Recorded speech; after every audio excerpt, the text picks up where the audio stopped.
look at those sparks fly. Wait, are we clipping? My original plan was to wait for the silver update before returning to Project 06, but seeing that I still have some time and how long it's already been, I decided to come back and spotlight the other character who hasn't been given his own video. Shadow. Now, I did talk him up quite a bit in my initial review, highlighting the key points, but there is more to say, especially in the comparison department because, oh boy, did I get some material to work with. Although it had been around 8 years since I last played through all of Shadow's stages, so this was quite a trip down memory lane.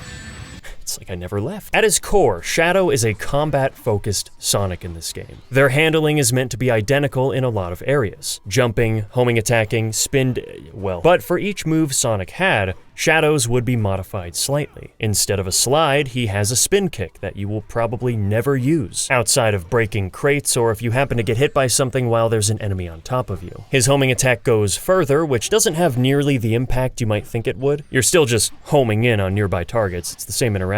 Although, this does let you do the door clip. Instead of the bounce attack, bound jump, rolls right off the tongue, he has Chaos Spear, a projectile that stuns enemies, and charging it will perpetually levitate you. I am God. Still not super viable, considering most enemies would die to a standard homing attack in that time, but we'll come back to this. And finally, no, he does not have a spin dash of any sort. The epitome of making one character special by nerfing the other.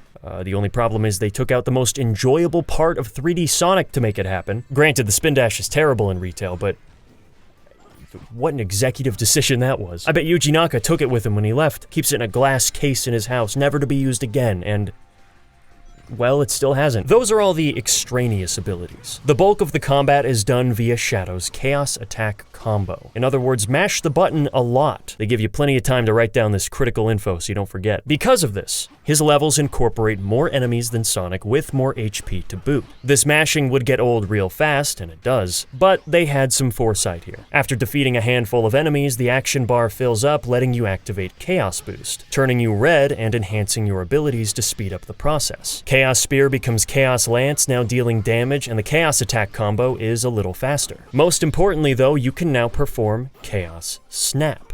Or not. When homing onto an enemy that's within a certain range, if you keep the button held, Shadow will snap onto it, letting you continue the assault and repeating for each nearby foe.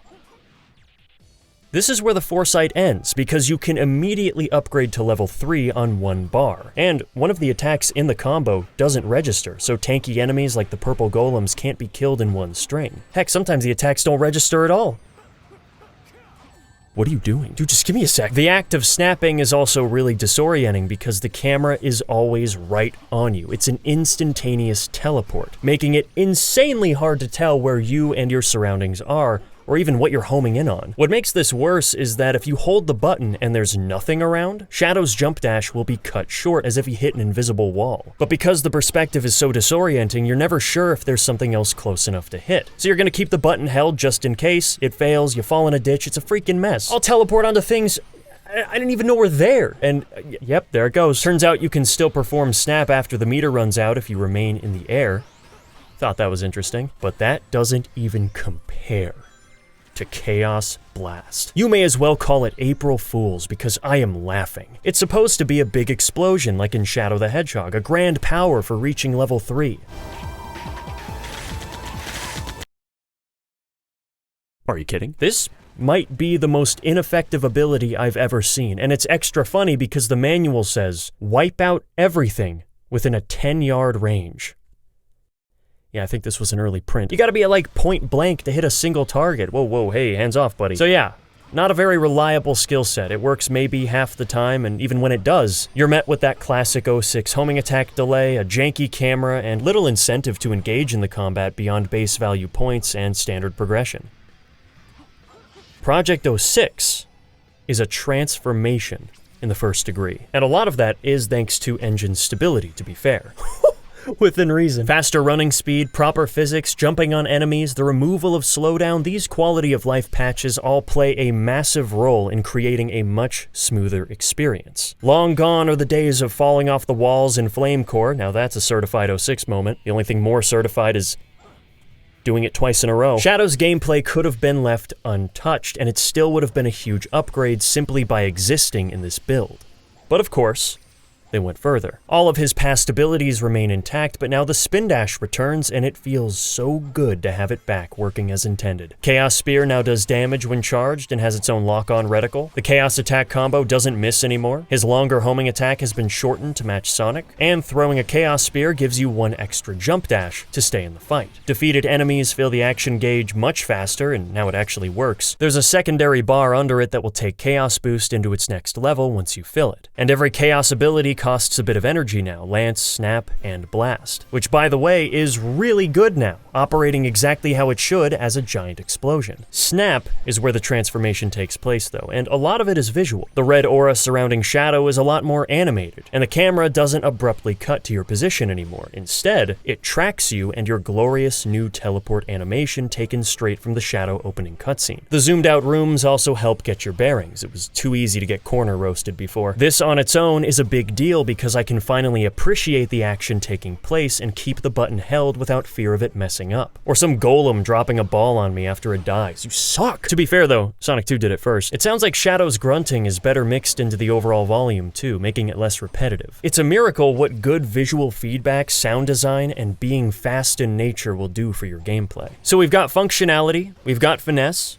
now we just need motive. What's the incentive to fight? Surely snapping onto targets is gonna get old eventually, so what's the catch? It's not like the difficulty is gonna go up. All these enemies do is stand around waiting for death. They usually hurt you by complete accident. Hey buddy, I think you dropped something. Well, if you saw my other video, then you'll know that the point system is the clincher. The more enemies you destroy in a single chain without touching the ground, the higher the score multiplier you receive. And that is all you need to know to turn every stage into your own personal playground. Retail 06 didn't have this. The only way to get a combo was by defeating the group leader, where all the enemies would simultaneously perish. What did I even kill here? Aside from that, it didn't matter how many, or how stylish you killed your foes, they all gave a flat rate. Project 06 puts that lack of depth to shame with one simple change. You have not lived until you clear one of these arenas in Flame Core in one swoop, receiving that literary trophy at the end. It's some of the most fun Sonic gameplay, and yet unlike anything else the franchise has attempted. And it's not mindless either. Yeah, you button mash on the health bars, but while you're doing that, you're actively searching the room for that next enemy or box or spring to try and delay that score for an even bigger number. You'll be so hyper-focused on playing 4D Shadow Chess that you'll forget how to do basic things like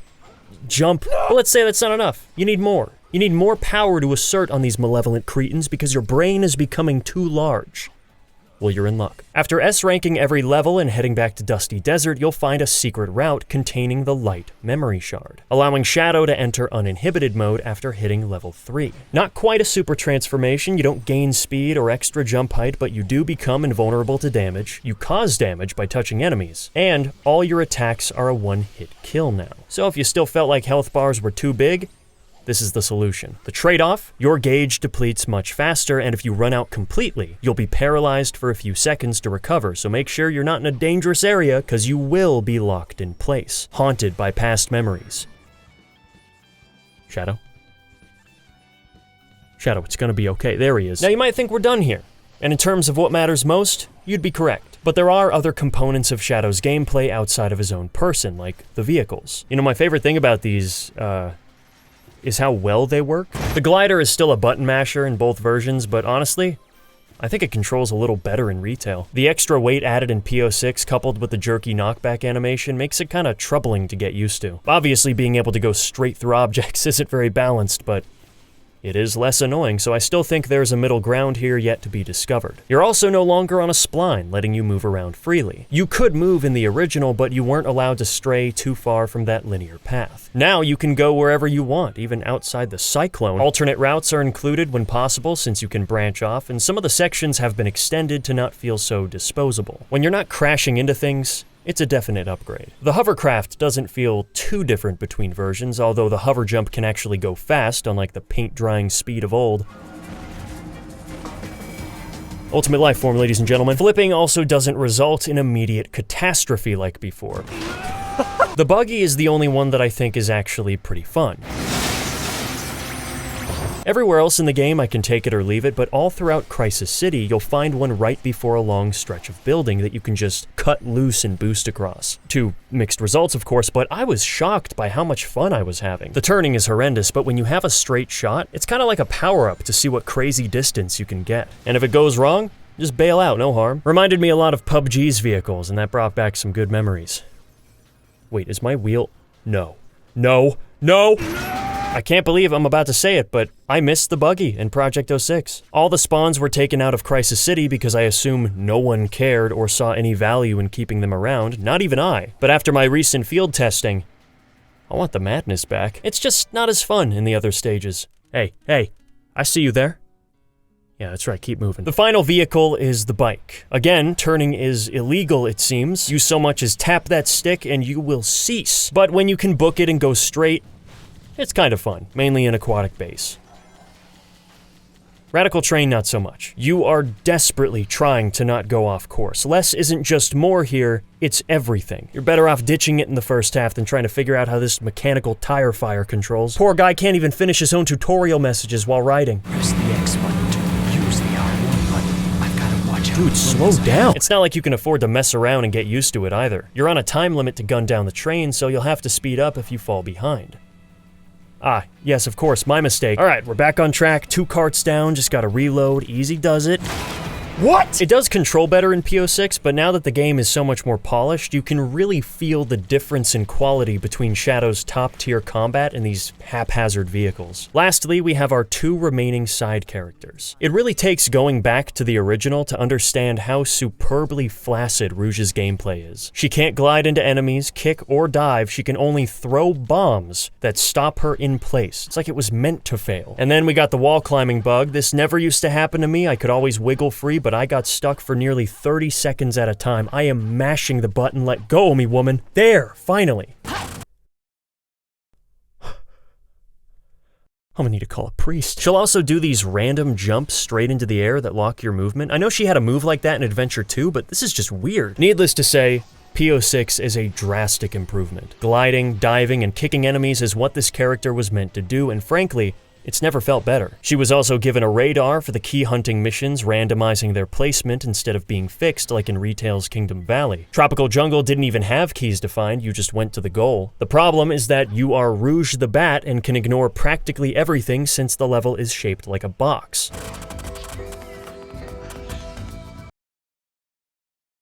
Rarely did a real show-stopping moment ever happen casually. With keys added, you're bound to engage with a hearty chunk of content. Omega, on the other hand, was a man of 2 extremes. A busted hover that could be spammed indefinitely, and an egregious approach to combat where you either stop in place to fire projectiles, wonder how in God's name none of these shots are connecting, run around in circles hoping for the best, or point-blank assault. I am inside this worm. Simply put, he lacked the spectacle or fluidity that Sonic and Shadow had, making him stick out as a worse character, with no special advantages that weren't unintentional. Even in P-06, where he's much better, lock-on reticle for his homing shot, higher damage, the hover is fixed, and a first-person turret mode that steals the show if I'm being honest, the way he strings together combos just doesn't reach the highs of our 2 main hedgehogs. And to be fair, it doesn't have to. He only shows up like 3 times in the whole game, and turning into Doom for a minute to mow down Iblis creatures for that high score is fun enough in its own right. It's just everything else that isn't very award-winning. This is all still a work in progress though, so I know things will be different in the coming updates. Aside from that, level design was mostly unchanged. It always was 06's strong suit, otherwise Chaos X would have had way more work cut out for him. I still find new ways to mess around here, like jumping on these floating boxes in Kingdom Valley. Took me 8 years to finally see if I could land on them. Wonder what happens if I don't jump.